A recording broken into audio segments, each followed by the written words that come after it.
Bonjour à tous. Amen. Soyez la bienvenue. Je suis heureux de vous voir. Je vois de belles femmes, de beaux hommes. Que le Seigneur vous bénisse. Alléluia. Amen. Un jour assez particulier. Amen. Gloire à Dieu. Un jour assez particulier. On rend la gloire à Dieu. Et on bénit son nom. Dieu ne fait rien en vain. Alléluia. Amen. Quand Dieu se lève, c'est qu'il y a quelque chose.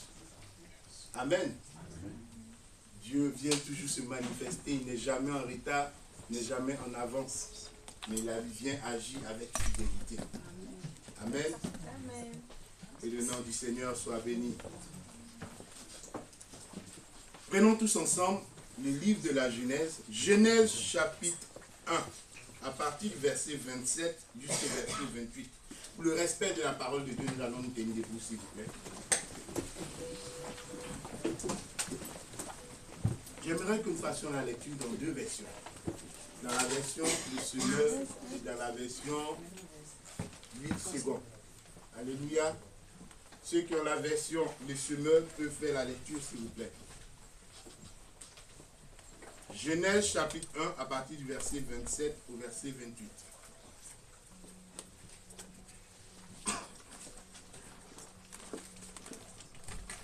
Vous y êtes? Quels sont ceux qui ont la version Le Semeur? Faites la lecture, s'il vous plaît. Genèse chapitre 1 à partir du verset 27, la version Le Semeur. Dieu créa les hommes pour qu'ils soient son image. Oui, il les créa pour qu'ils soient l'image de Dieu. Il les créa hommes et femmes. Verset 28. Dieu les bénit en disant, soyez féconds, multipliez-vous, remplissez la terre, rendez-vous en maîtres et dominez les poissons des mers, les oiseaux du ciel et tous les reptiles et les insectes. Verset 29. Et Dieu dit, Amen. La version 8 secondes, s'il vous plaît.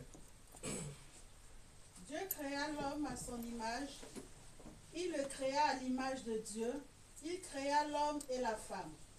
Dieu les bénit et Dieu leur dit, soyez féconds, multipliez, remplissez la terre et l'assujettissez et dominez sur les poissons de la mer, sur les oiseaux du ciel et sur tout animal qui se meut sur la terre. Amen. Amen. Alléluia. Veuillez vous asseoir, s'il vous plaît. Que le Seigneur soit béni. J'aime ces lectures. Effectivement, pour cette prédication, la version qui m'a beaucoup plus attiré, c'est la version 8 secondes. Elle nous dit, Dieu créa l'homme à son image. Alléluia. Dieu créa l'homme à son image. Il créa à l'image de Dieu. Il créa l'homme et la femme. Dieu les bénit et Dieu leur dit, soyez féconds, multipliez, remplissez la terre et assujettissez et dominez sur les poissons de la mer, sur les oiseaux du ciel et sur les animaux qui se meut sur la terre. Alléluia. Qui se meut sur la terre. Le thème que je donne à mon message, c'est quoi? C'est la famille. Alléluia. Le thème de mon message, c'est la famille. Nous sommes aujourd'hui dans un dimanche assez spécial. Nous allons faire une culte assez spéciale aussi. J'ai que quelques minutes pour apporter une prédication. Je vais prendre les deux premières parties et puis on verra les autres parties la prochaine fois. Effectivement, ce récit de Genèse chapitre 1, à partir du verset 2 et 3, est appelé la structure d'un message. Pourquoi? Parce que ce point de débat est reconnu comme la théologie de la création. Alléluia. Amen. Elle est reconnue comme étant la théologie de la création. Et elle est le premier chapitre de notre Bible de la Genèse. C'est là où on voit la structure de Dieu. C'est là où on commence à comprendre comment Dieu est en train de fonctionner. Amen. Pour comprendre comment quelqu'un fonctionne, il faut voir sa structure. N'est-ce pas? Amen. On ne vient pas, on ne fait pas les choses dans le vide. Mais il y a quand même une structure. Introduction, développement, conclusion. Alléluia. On sait où la personne va. Il y a quand même un squelette, n'est-ce pas? On ne vient pas se jeter comme ça dans un truc et puis on dit, allons seulement. Mais on va où? Moi, je ne suis pas une telle personne. Allons seulement, mais on va où? Et puis il ne parle pas. Dieu savait ce qu'il faisait. Alléluia. Amen. Il est le maître des temps et des circonstances. C'est lui qui avait la possibilité et la capacité de créer, d'appeler à l'existence ce qui n'existait pas. Dieu aussi nous a fait comprendre une chose. Le premier jour, il a créé les grands luminaires. Le deuxième jour, il a encore travaillé. Le troisième jour, il a aussi travaillé. Le quatrième jour, Dieu s'est mis à travailler. Le cinquième jour et le sixième jour, il a créé quoi? Les animaux terrestres et les hommes. Mais toutefois, quand Dieu faisait son travail, était en train de créer, il y a quelque chose qui m'a frappé, qui a frappé mon esprit. La Bible nous dit que il est nous présent, comme je le disais, et Dieu en tant qu'un Père souverain, un Dieu créateur. Mais toutefois, vous allez voir que la Bible dit, cela était bon. Alléluia. Amen. Arrivé sur les hommes, il dira, cela est très bon. Amen. Dieu était satisfait de ce qu'il était en train de créer. Pourquoi? La Bible dit que Dieu créa l'homme à l'image, à son image, à l'image de Dieu. Amen.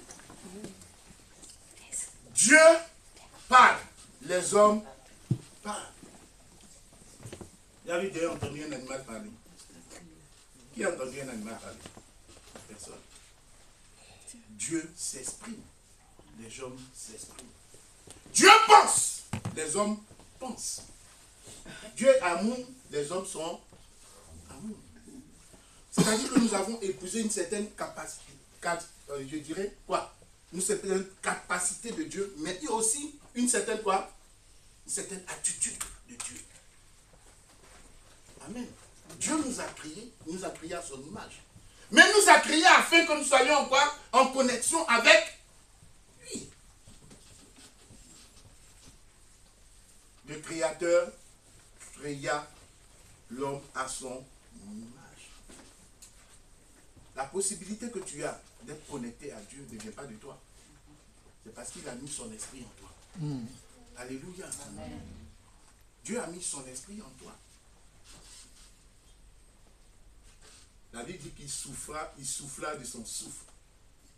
En grec, roua, de son esprit. Alléluia. Un souffle de vie.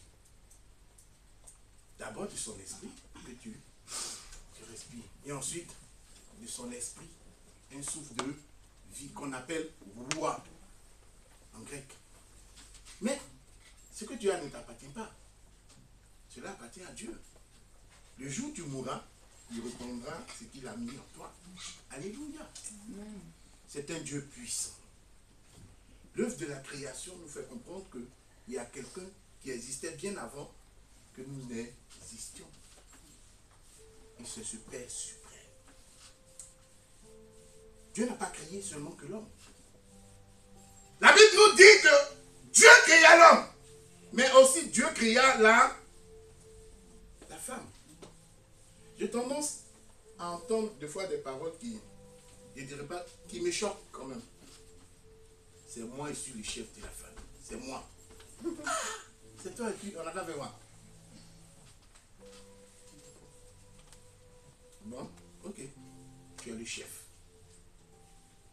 Mais ce dont Paul voulait parler n'était pas une histoire de commandement. Ce n'est pas parce que tu es le chef. Ce que Paul a voulu dire, c'est que l'homme soit quoi? Soit quoi? On dit l'homme soit quoi? le chef de la femme. Mais en même temps, l'homme soit homme. Aimez vos femmes. Femmes, soyez. Mais il faut comprendre. Ce que Paul était en train de dire ici, ce n'est pas que c'était la soumission en tant que telle. Non. Femmes, écoutez vos maris. Hommes, aimez vos femmes. L'amour de la femme est naturel. L'amour de l'homme, il faut un effort. Pour qu'un homme puisse aimer sa femme, il doit faire des efforts. C'est la vérité. La femme aime naturellement. L'homme a des difficultés à aimer. Il faut que ça lui plaise d'abord. La femme, quand elle l'aime, c'est parti. L'homme, pour pouvoir aimer, il faut faire des efforts.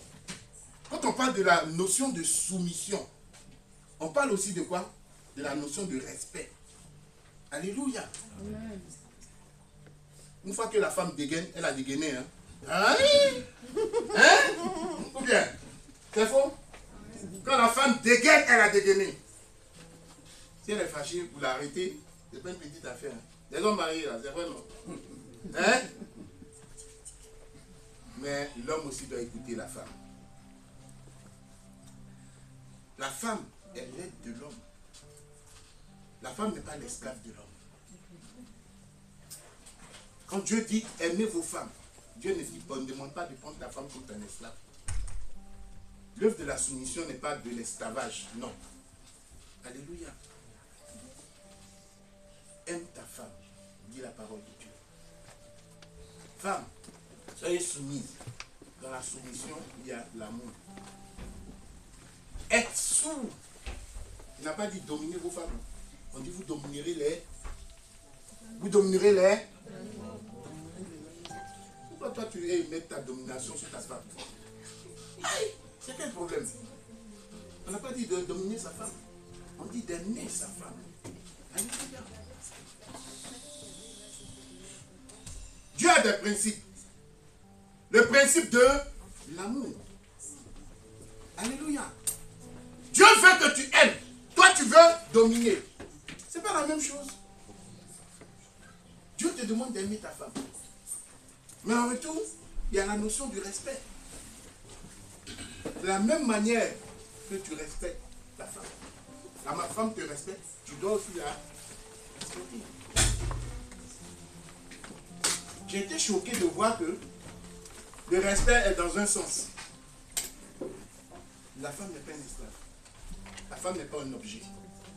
La femme est un être humain, créé par Dieu, tout comme toi, tout comme les hommes.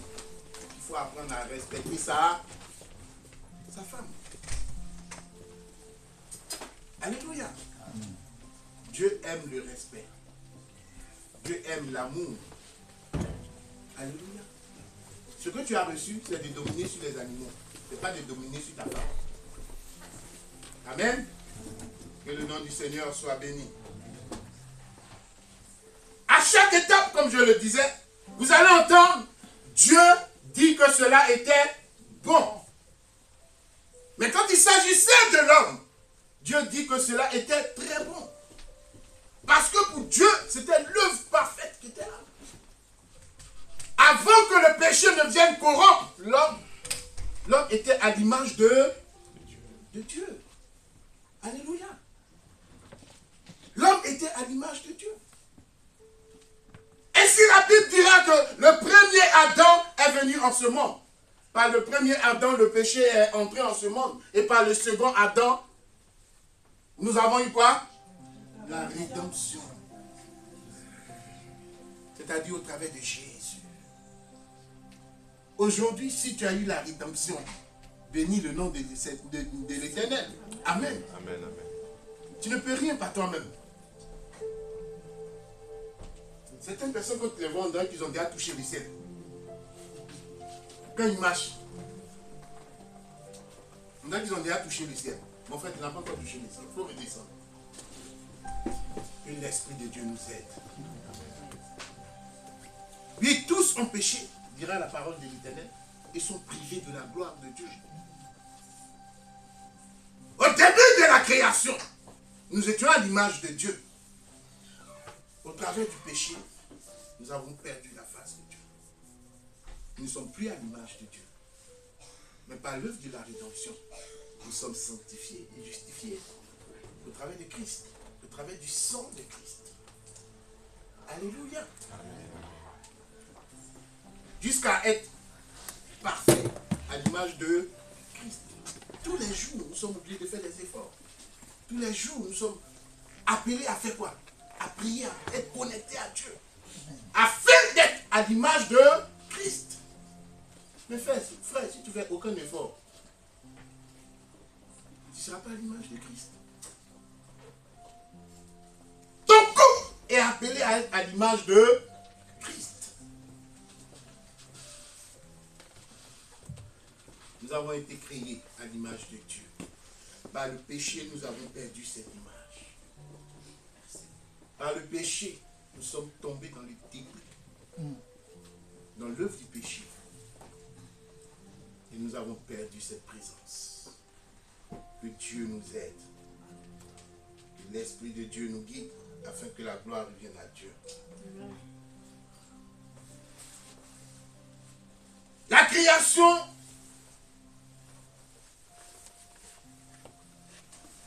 est dominée par Dieu. Dieu a des principes.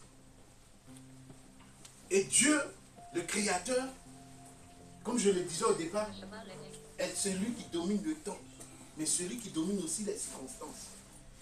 Mais dans un couple, qu'est-ce qui se passe? Il se passe que le mari a sa relation avec Dieu. Alléluia. Et la femme aussi a sa relation avec Dieu. Les enfants aussi doivent avoir leur relation avec Dieu. Le couple aussi, ensemble, unis, ont leur relation avec Dieu. Qu'est-ce que ça dit? C'est-à-dire qu'ensemble, vous devez passer du temps à prier pour le couple, à honorer Dieu. La présence avec Dieu peut être personnelle, de part et d'autre.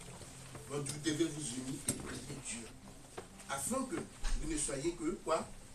Une seule personne. Dans votre prière. Alléluia.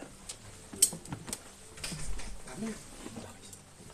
Dieu aime le couple, puisque c'est lui l'investigateur de toutes choses, dès le départ. Alléluia. Ce ne sont pas les hommes. Le premier sacrifice a été fait en Éden. Ça ne peut pas être fait avec les hommes. Ça a été fait en Éden. Alléluia. Dieu a sacrifié un animal pour pouvoir habiller Adam. Alléluia.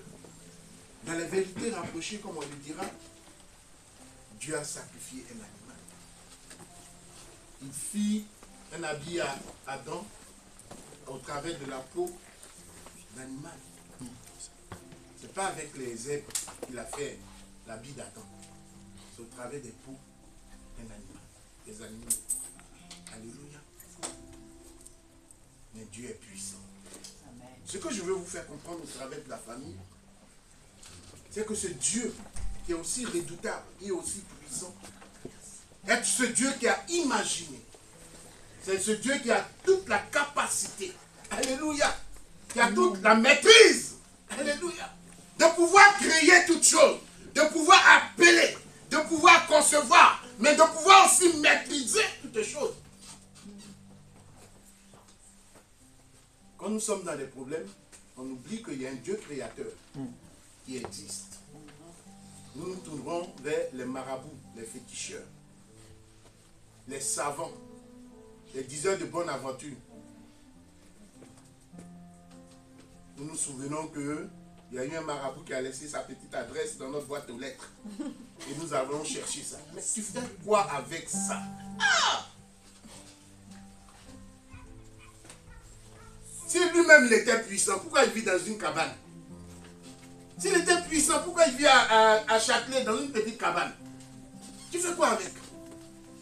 Mais ton Dieu tout-puissant, celui qui a créé le ciel et la terre, celui qui a la possibilité d'appeler à l'existence ce qui n'existe pas, celui-même qui est et qui domine toutes choses, lui seul a la solution à ton problème. Amen. Il a la solution à ton couple. Il a la solution à tes imaginations. Même quand même, tu passes par l'œuvre de l'enfer, il est près de toi. Daniel était dans la fosse au lion. Daniel et ses compagnons étaient dans la fournaise. La Bible dit qu'il y avait comme une troisième présence. Alléluia. Qui était avec eux. Mon frère, peut-être que ton couple passe, ta famille, je dirais, passe par des situations difficiles. Crois que celui qui a créé toutes choses est capable de vous sortir de ces fournaises. Amen. Amen. Celui qui a fait toutes choses est capable d'appeler la sécurité vers toi. D'appeler un ange afin qu'il puisse te protéger. Il n'y a rien pour Dieu qui ne soit compliqué. Il n'y a rien pour Dieu qui ne soit difficile. Amen. Peut-être qu'on t'a déjà dit que Dieu existe, mais tu as traversé déjà une épreuve. Tu as dit, je n'ai pas vu la main de Dieu. Mais crois qu'il est déjà entré en œuvre. Toi, tu n'as pas vu, mais lui, il a commencé à faire. Toi, tu ne vois pas le résultat, mais lui, il est au travail. Amen. Alléluia. Amen. Tu ne connais pas le temps, tu ne connais pas l'heure, mais lui, il a déjà déterminé à quel moment ce qu'il a débuté s'achèvera dans ta vie. Amen. Alléluia.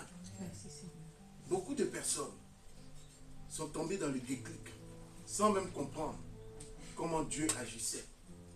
Beaucoup de personnes ne l'ont point connu, mais lui seul a la capacité. Il te connaît par ton nom. Alléluia. Et il t'appelle par ton nom. C'est lui qui t'a créé. C'est lui qui est sur la domination de toutes choses. Ce que je peux dire, frère, c'est que Dieu s'est impliqué dans la création. Dieu a fait toutes choses. Aussi, il a manifesté toutes choses au travers d'une transcendance. Frère, Dieu est allé au-delà, au-dessus de ce qu'il peut faire. Afin de te prouver que lui, il existe. Afin de te prouver que lui, en tant que maître des temps et des circonstances, il peut encore faire toutes choses. Il continue d'agir aujourd'hui. Et il se manifeste encore. Quand vous regardez dans Job chapitre 12, verset 10, Dieu agit. Quand vous regardez aussi dans Actes chapitre 17, verset 25, Dieu se met à travailler. Quand vous regardez aussi dans Colossiens chapitre 1, verset 17, c'est Dieu encore qui agit. Et quand vous voyez aussi dans Éphésiens chapitre 4, verset 6, c'est le Dieu que nous bénissons qui est au travail. Amen. Alléluia. Amen. Nous bénissons son nom, nous le proclamons. Dieu encore aujourd'hui se manifeste dans les familles. Il agit. Dieu aime la famille. Et la famille est le socle de tout agissement avec Dieu. Dieu aime la famille. Et Dieu agit encore avec puissance. La relation entre Dieu et la famille est quelque chose de puissant. Vous savez, quand tu es seul et que tu es célibataire, Dieu va se manifester afin qu'il se passe des choses merveilleuses. Alléluia. Amen. Tu peux recevoir la bénédiction, c'est vrai. Tu peux recevoir la grâce, c'est vrai. Mais quand tu rentres dans le couple, alléluia, Amen. Tu ne peux pas recevoir la bénédiction tout seul. La bénédiction du Père descend sur la femme et les enfants. Alléluia. Amen. Ça peut être une bénédiction au travers de la prière. Ça peut être une bénédiction au travers d'autres choses. Alléluia. De la parole. Donnez. Je te bénis, dira le Père à sa fille. Alléluia. Amen. Dira le pasteur aux fidèles, je vous bénis au travers de la parole.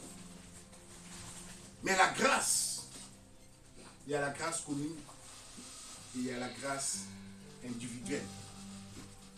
Marié, tu peux avoir la grâce, tout seul. La grâce, c'est une faveur méritée. Tu peux être marié, être tout seul et obtenir la grâce. Dans le couple aussi, Dieu peut manifester sa grâce. Pourquoi? Parce que la grâce peut être individuelle comme commune. Mais la bénédiction, une fois que tu es marié, elle surgit aussi sur les enfants. Elle se manifeste aussi sur la femme. Alléluia. Sois béni ce matin. Amen. Obtiens la grâce Amen. de l'Éternel. Que l'Esprit de Dieu puisse se manifester encore. L'Éternel dira dans sa parole, soyez féconds. La bénédiction de la fécondité. Toi qui penses que Dieu t'a oublié, laisse-moi te dire une chose. Dieu n'a jamais oublié personne. Jusqu'à présent, peut-être que tu ne vois pas la manifestation de Dieu. Mais laisse-moi te dire que la fécondité va te contaminer au nom de Jésus. Amen. Laisse-moi te dire que Dieu va se manifester puissamment dans le nom de Jésus. Laisse-moi te dire que le Dieu que je prie est capable d'agir encore à partir de cette date dans ta vie. Tu dis que tu n'es pas fécond. Mais moi je te dis que ton Dieu a déjà fait toutes choses. Alléluia. À présent, je veux m'adresser à une sœur. Ils ont condamné sur ta vie, ils ont dit que tu n'auras pas d'enfant à cause de plusieurs actes qui ont été commis dans ta vie. Mais moi, je te dis en ce soir, dans ce matin, que le Dieu qui agit a déjà résolu toutes choses en toi. Amen. La parole a été renversée. Dieu a accompli toutes choses. Et par la foi, au nom de Jésus, je déclare que le processus sera lancé. Quand tu seras marié, le processus va être lancé. Parce que Dieu a tout fait. Que toi aussi tu sois mère. Je rends toute la gloire à Dieu. Je m'adresse aussi à toi. Toi à qui ils ont dit que tu risques d'être stérile. Je proclame que tu ne seras pas stérile au nom de Jésus. Et moi aussi. Je te rends la gloire, toi qui es fidèle. Que ton nom soit glorifié. Effectivement, c'est celui-là qui fait toutes choses. Dieu fait de sorte que la femme soit féconde. Que le mari ne soit pas stérile. Mais il fait de sorte que toi, tu as un équilibre. Et ta femme aussi un équilibre dans la famille. Il dit, soyez féconds. Multipliez-vous. Que la grâce de Dieu vous permette de vous multiplier. Au travers du résultat d'un enfantement.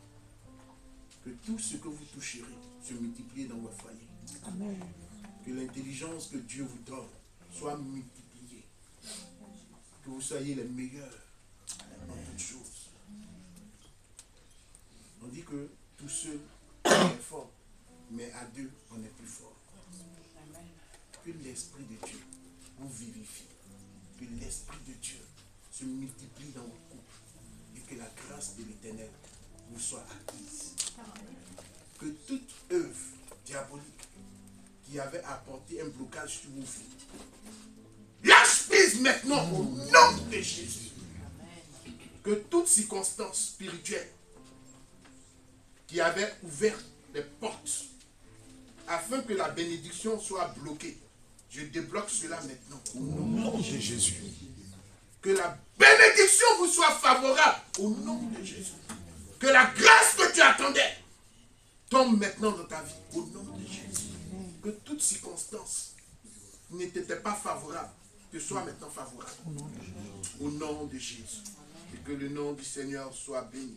Je termine en disant que il est celui qui fait taire nos ennemis. Il est celui qui nous bénit en toutes circonstances. Il est celui qui s'est toujours levé pour nous. Il est celui qui a toujours agi quand tu pleurais, qui était dans la tristesse. Mais il est celui aussi qui a proclamé toutes choses afin qu'elles existent. Frère, Dieu a créé ce monde et il a créé les hommes afin que nous sachions que c'est lui le maître des temps, c'est lui le maître des circonstances. Que Dieu nous bénisse. Amen.